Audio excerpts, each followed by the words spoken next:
palavra gênio tem seu berço na palavra gênese, que traduz-se por origem. Significa que a genialidade acessou de alguma forma a fonte da criação, a origem. Faz sentido para você? Esse acesso pode ser consciente ou inconsciente. Você pode se mover em ambas as direções, pois a genialidade está acessível a esses dois universos de perceber a realidade. Vou pôr as ideias na mesa e destrinchar minha intenção. Veja, Alice, há padrões, ordem e coerência na natureza fundamental do cosmos. Isso porque, para a vida funcionar e funcionar de forma eficiente, é necessário um algoritmo implícito que endosse essa eficácia. Uma evidência disso, embora não seja única, é a matemática. A linguagem matemática é universal, e assim é, não porque é um consenso entre todos os cientistas do seu microscópico planeta, mas porque ela está implícita na natureza como linguagem primária. Já conversamos sobre a proporção áurea, você se lembra? Se eu pudesse resumir, pecando na realidade e ganhando na didática, a matemática é a equação básica do projeto da vida. Sua ciência, seja ela qual for, é baseada em matemática. Fórmulas, equações, proporções, porcentagens, gráficos. São coisas desse tipo que endossam a eficácia funcional de sua ciência, pois trata de uma relativa exatidão. Não em termos de certeza, mas de probabilidades. E para quem está nadando na deriva, um tronco boiano é de grande utilidade. Não resolve, mas ajuda muito. Ainda nesse arquétipo, a maior parte das suas religiões e seitas tem como pedra angular a união de tudo. E para vocês, a linguagem matemática é onde todas as coisas convergem, da física à química, da medicina à engenharia, da política à sociologia. Para que as ciências sejam eficientes, tudo converge na ordem, na ciência exata. De haver um princípio referencial e primário que arquitete, ordene e administre a vida. Daí o termo algoritmo. Não é producente ter de, como vocês dizem, reinventar a roda todas as vezes que precisam construir um carro. Já imaginou como seria a existência de uma espécie se não houvesse um algoritmo implícito no DNA e a vida precisasse reinventar a anatomia do absoluto zero? Evidente que a vida seria inviável. Por isso, há a necessidade de um protótipo fundamental de organização da vida. Isso se aplica à anatomia, se aplica à fisiologia e se aplica à mente e sua psicologia. E esse código, esse algoritmo fundamental da vida, está nas esferas mais sutis da biologia. Falarei disso logo mais. Contudo, para que você não fique no vácuo de curiosidades, e por confiar na sua capacidade de dedução e sua sensatez, posso lhe adiantar uma fresta. A transformação se dá do que é mais denso para o que é mais etéreo, Alice. Mas o comando submete-se à hierarquia do que é mais etéreo para o que é mais denso.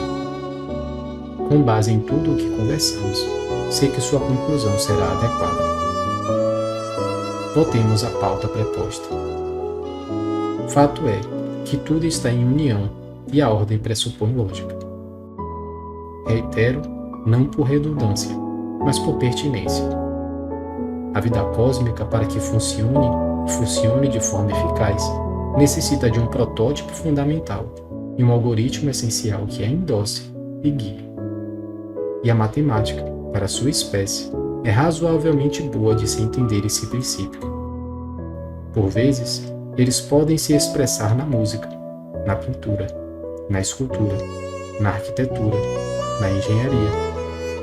São linguagens diferentes, mas têm o mesmo princípio: ordem, harmonia e proporção. Somando e concluindo minha fala, vamos ao prometido. O mecanismo biológico da sua espécie tem 5 dimensões. Para que esse saber lhe seja mais acessível, é possível, a priori, e entendê-las como 5 camadas ou invólucros: corpo físico, corpo mental, corpo energético, corpo de conhecimento ou de saber supremo e corpo etérico. O corpo físico, ou corpo de alimentos, resulta na soma das coisas que você acumulou durante a sua experiência na matéria densa. Falo dos alimentos que forjam o seu corpo. O corpo mental é a dimensão que faz luz e referência às inteligências do corpo, e isso inclui principalmente as inteligências das células e de outros organismos vivos que habitam a dimensão física. O que eu quero dizer é que há mais inteligência e memória no seu DNA que você consegue conscientemente decifrar e conhecer. É um nível que não está ao seu alcance ordinário, minha gente. Já o corpo energético envolve uma amálgama de entidades e vias que organizam e regem as manifestações físicas e mentais. Algumas das suas culturas antigas definiram bem e com certo grau de minúcia esses sistemas energéticos.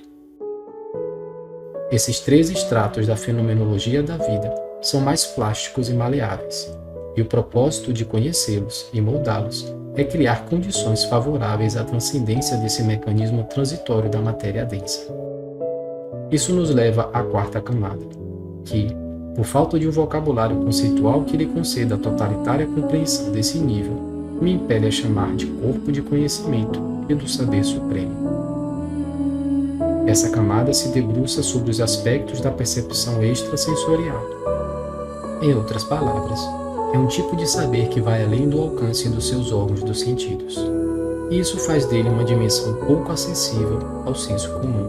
Por isso, o termo conhecimento extraordinário não é inadequado. Isso, por sua vez, nos levará à 5ª dimensão. Nela, há uma transição mais acentuada do físico para o não físico. Sim, porque o corpo material, o corpo mental e o corpo energético são manifestações diferentes da materialidade. O que muda é a agregação e o comportamento, ou seja, vibração e frequência. Mas ainda assim são formas de matéria. Só estão em estados diferentes. Dito isso, e tendo claro essa ideia, continuemos com o 5º invólucro. Consoante ao 4º corpo, o teto do seu vocabulário e entendimento não permite compreender tal princípio totalmente, Alice. Mas o termo corpo etérico é relativamente adequado ao seu propósito e acessível ao seu saber. Trata-se de uma dimensão onde a materialidade é diluída quase que por completo. Nesse cenário, até o termo invólucro é inadequado, pois esse mesmo lhe dá uma ideia de redoma ou casulo, e não é assim que funciona. Isso vale para toda a fisiologia da vida e suas 5 dimensões. A ideia de dissolução e integralidade pressupõe o dissolver de qualquer fronteira no conceito da dualidade entre o ser e o alheio ao ser. Por isso, desse ângulo, o termo indivíduo se opõe ao termo ego. É quando eu me refiro a este como algo sem divisão. É isso que eu quero dizer. Fato é que o 5º corpo é uma dimensão não física, imaterial e amórfica, que existe em uma natureza de bem-aventurança, realização e plenitude. Aí você entende a dificuldade em defini-la em sintaxe e termos à altura. Cumpri o prometido, Alice, ou pelo menos a parte que lhe cabe por hora. Você percebe que a natureza e o fenômeno da vida pode ser percebida e compreendida se você alcançar a linguagem sutil e implícita que há no cosmos? Se assim fizer e conseguir, os ciclos, os padrões, as correspondências, a lógica de ordem, tudo ficará mais aparente e por isso evidente para você. À medida que sua identidade com as dimensões mais densas de suas formas diminui, naturalmente, você evolui no sentido de perceber e experienciar a vida além das camadas mais rudes. Não que você não deva vivê-las, minha criança. Você só terá mais opções, entende? Mas isso depende de uma relativa estaticidade e poder de observação. E para isso, você deve ter um certo grau de quietude. Dessa forma, Sua percepção ampliará e aprofundará. E aí caberá a sua escolha. Não se engane, minha menina. Assim como há tecnologias para criar bem-estar externo, também há tecnologias para criar bem-estar interno.